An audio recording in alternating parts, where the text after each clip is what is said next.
prier, rêver, se former, se transformer, créer sa propre révolution. C'est de notre responsabilité. Bonsoir. Je vais vous embarquer dans l'aventure, la vie de Sémaé. Nous sommes dans les années 70, je dirais en fin d'année 70, à Bouaké. Sémaé est une jeune fille, une petite fille, insouciante, heureuse, avec ses parents. Sémaé va à l'école, commence l'école dans une école française, prend de bonnes habitudes, commence à apprécier les bibliothèques, apprend à nager, mais la petite vie de princesse de son père, la petite choco, comme on dirait en Côte d'Ivoire.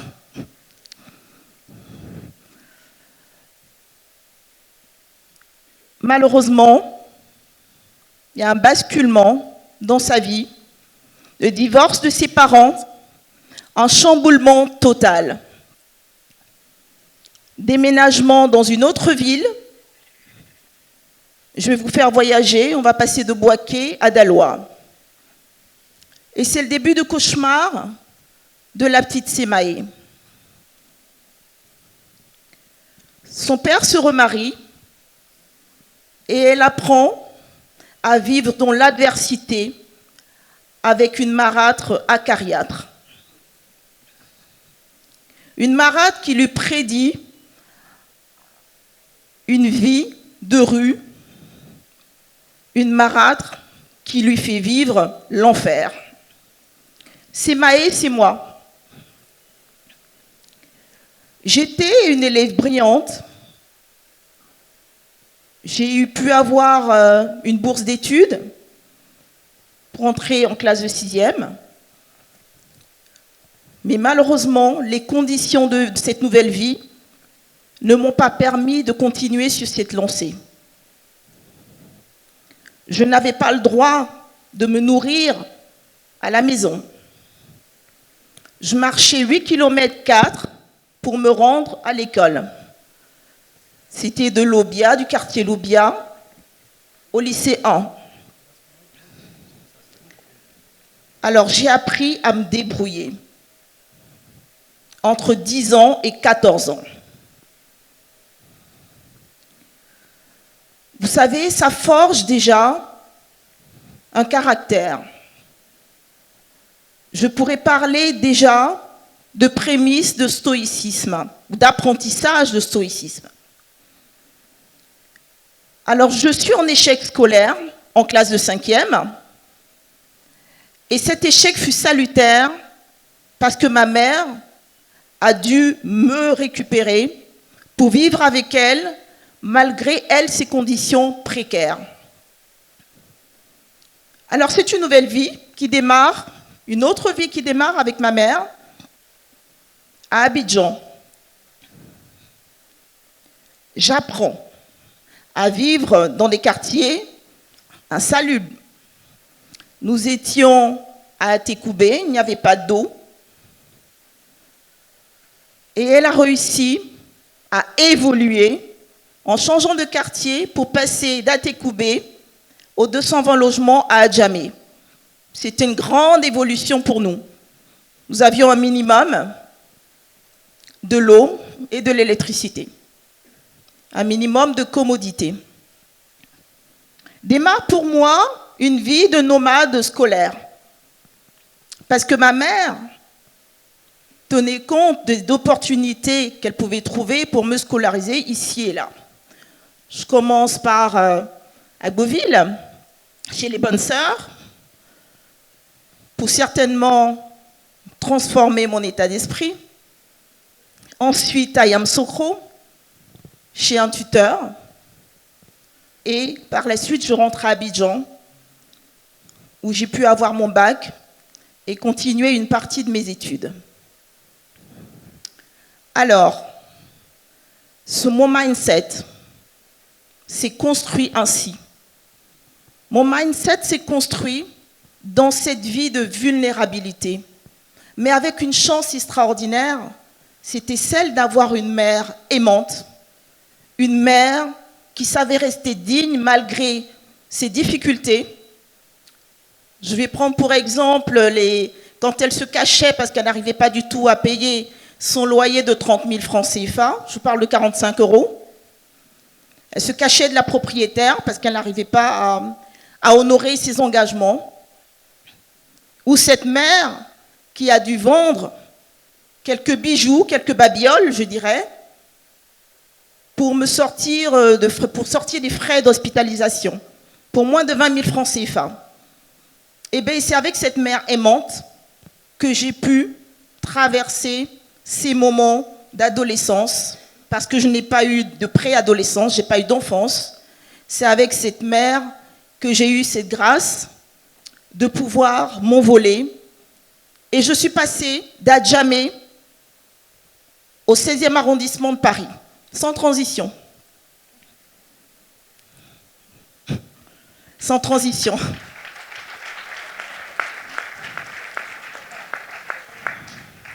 D'Adjamé 220 logements à Paris 16e arrondissement par le mariage. Je me suis mariée assez tôt. Et le rêve, j'en avais qu'un seul, c'était celui de sortir ma mère et sa famille de cette précarité.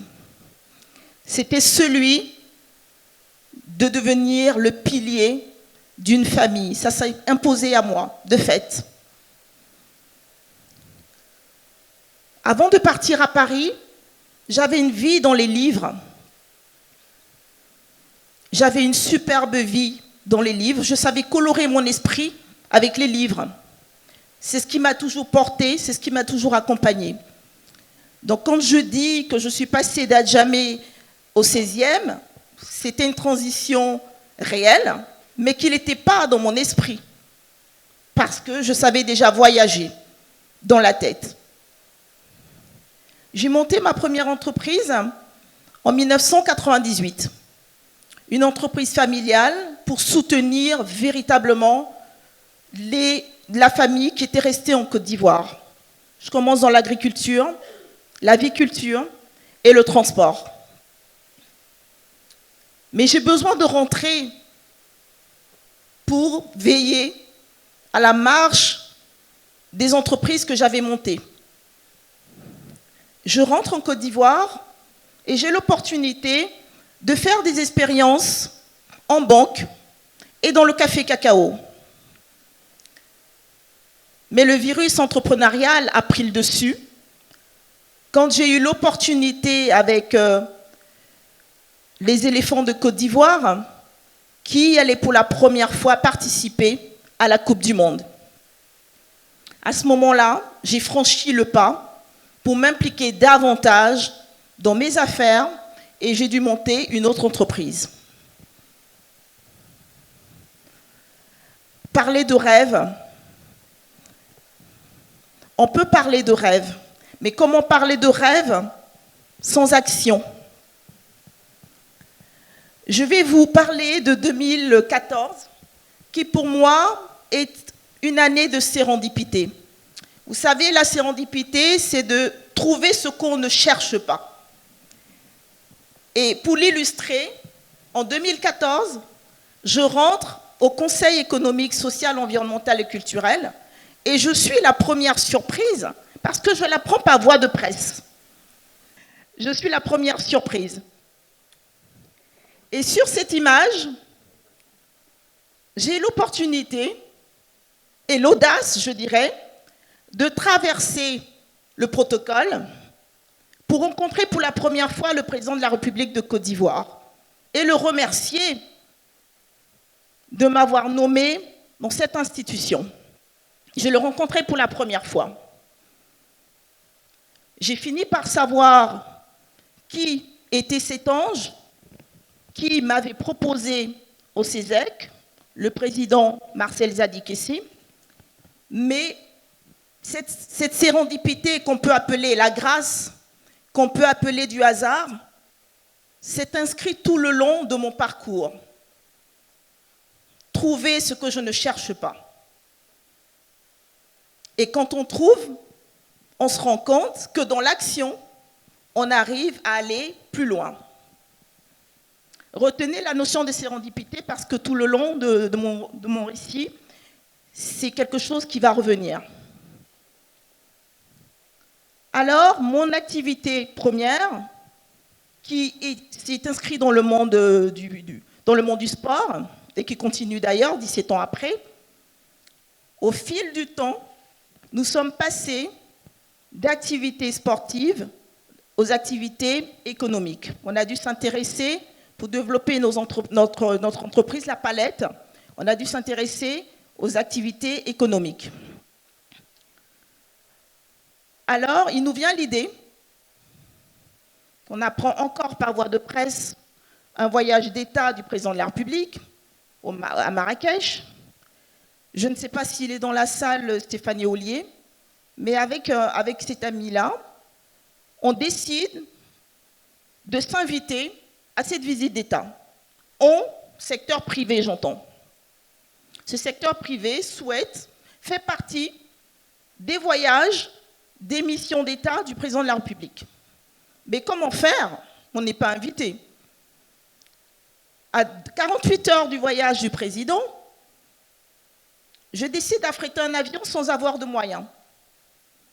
Alors, je remets un chèque à l'avionneur, 48 heures avant le départ du chef de l'État, et je me dis, ça va être très simple, il me suffit de passer quelques coups de fil, et c'est dans la boucle. Eh bien non, ça ne marche pas comme ça. Je fais un chèque, et je n'ai pas de client. On affrète un avion, et il n'y a pas un seul client. En dehors de cet ami très enthousiaste, passionné, qui m'encourageait à le faire. Alors véritablement, vous savez, tous les opérateurs économiques, tous les chefs d'entreprise dans cette salle connaissent bien ces moments de solitude où vous avez par moments des éclairs. Je décide d'écrire au secrétaire général de la présidence de la République pour lui dire que je lui offrais des places pour sa délégation, la délégation présidentielle. Évidemment, ça fait tilt. Tout le monde aime la gratuité. Ils s'empressent de me répondre. Et le lendemain, il y a le chef de cabinet qui m'appelle, qui me dit, vous offrez vraiment ce voyage à la délégation? Je dis, mais bien sûr qu'il n'y a aucun problème. Il est temps d'inverser la tendance. Que le secteur privé accompagne le gouvernement. Il faut qu'on arrive à cela. Donc, oui.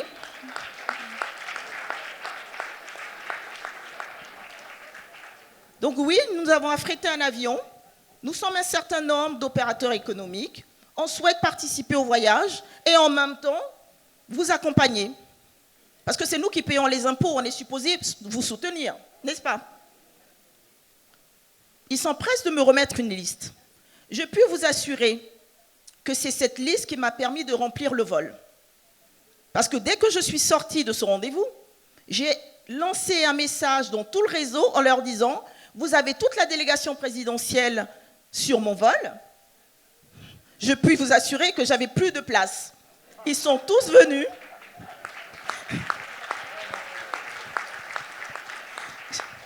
Ils sont tous venus. Nous avons réussi quelque chose.